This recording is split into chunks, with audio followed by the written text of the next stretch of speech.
سب سے پہلے میں مذمت کرتا ہوں جو ہمارے پریزیڈنشل کینڈیڈیٹ محمود جگدئی کے گھر پہ چھاپا پڑا، جس طرح تاکہ کوئی بھی اپنی حق کی بات نہ کر سکے۔ جس طرح کل جو ہے نا ایک میسج دیا گیا، اگر اسمبلی میں کوئی تقریر کرے گا تو اس کا انجام یہ ہوگا۔ میں ان لوگوں کو یہ بات واضح کرنا چاہتا ہوں، وہ ڈر اور خوف کا وقت گزر چکا ہے۔ ہم تمام حالات سے نکل چکے ہیں۔ ہم آپ دیکھیں، ہم قانون اور آئین کو ہم نے ساری عمر، میں نے عمران خان کے ساتھ 29 سال گزارے۔ میں نے اس وقت جب اس کو جوائن کیا تو اس وقت بنیادی مقصد یہ تھا کہ پاکستان میں قانون کی حکمرانی ہو۔ میں نے جو اس کے ساتھ جوائن کیا تو اس وقت تھی کہ ہماری کنسٹیٹیوشن سپریم ہوگی، سپریمیسی آف کنسٹیٹیوشن۔ جب ہم اس نے اس وقت جوائن کیا تو اس وقت مقصد یہ تھا کہ ہم عوام کو انصاف دلائیں گے، اور انصاف کے لیے ہماری جدوجہد تھی۔ 29 سال عمران خان کے ساتھ گزارے۔ عمران خان نے کبھی اصولوں پہ سودا بازی نہیں کی۔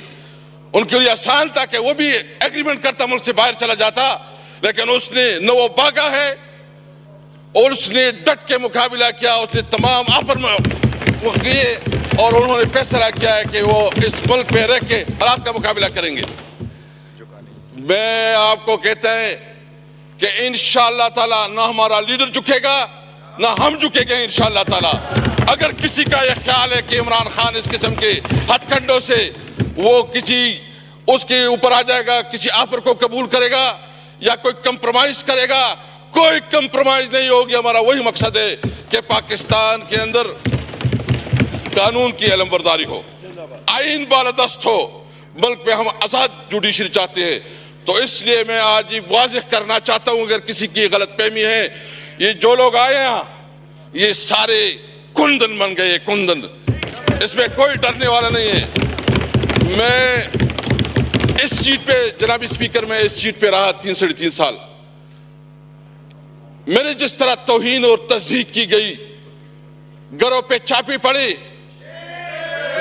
گرفتار کیا گیا، آدھی آدھی رات کو اٹھایا جاتا تھا، دباؤ میں لایا جاتا تھا کہ اپنی پارٹی بناؤ، دباؤ میں لایا جاتا تھا کہ تحریک انصاف چھوڑو، اور دباؤ میں لایا جاتا تھا کہ پرویز خٹک کو شامل کرو۔ میں نے اس وقت یہ کہا تھا کہ میں نے زندگی سب سے زیادہ عمر عمران خان کے ساتھ گزاری ہے۔ میں اپنی غیرت اور اپنے کمٹمنٹ کی بنیاد پہ میں نے کہا کہ میں مر جاؤں گا، عمران خان کو نہیں چھوڑوں گا۔ لیکن میں یہ پوچھنا چاہتا ہوں کہ اگر اس قسم کے عہدوں کی بھی توہین آج میرے ساتھ، کل آپ کے ساتھ ہوگا، خدا نہ کرے، کیونکہ اگر عہدوں کی، میں نے اس کو کہا یہ آپ میری توہین نہیں کر رہے ہیں، آپ پاکستان کی توہین کر رہے ہیں، آپ پاکستان کی اس عہدوں کی توہین کر رہے ہیں، کیونکہ آپ کے سامنے جو ہم لوگ جو پالیٹیشین ہیں یہ بالکل آپ کسی ضرورت نہ میں نہیں سمجھتے۔ اس لیے یہ بات بالکل واضح ہونا چاہیے۔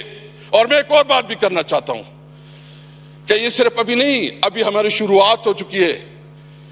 انشاءاللہ ہم ایک بہت بڑی تحریک بنانا چاہتے ہیں، اور اس میں ہم ان تمام پارٹیوں کو دعوت دینا چاہتے ہیں جو پارٹیاں اس الیکشن کے اوپر کنسرن رکھتی ہے، وہ بلوچستان کی پولیٹیکل پارٹیز ہوں، وہ سندھ کی پولیٹیکل پارٹیز ہوں، وہ پنجاب اور خیبر پختونخوا سے ہو، ہم سب کو اکٹھا کریں گے آئین کی بالادستی کے لیے، ہم سب کو اکٹھا کریں گے آزاد عدلیہ کے لیے، ہم سب کو اکٹھا کریں گے سویلین سپریمیسی کے لیے انشاءاللہ تعالی، ہم سب کو اکٹھا کریں گے۔ یہ بات بھول جائیں، یہ تو آغاز ہے۔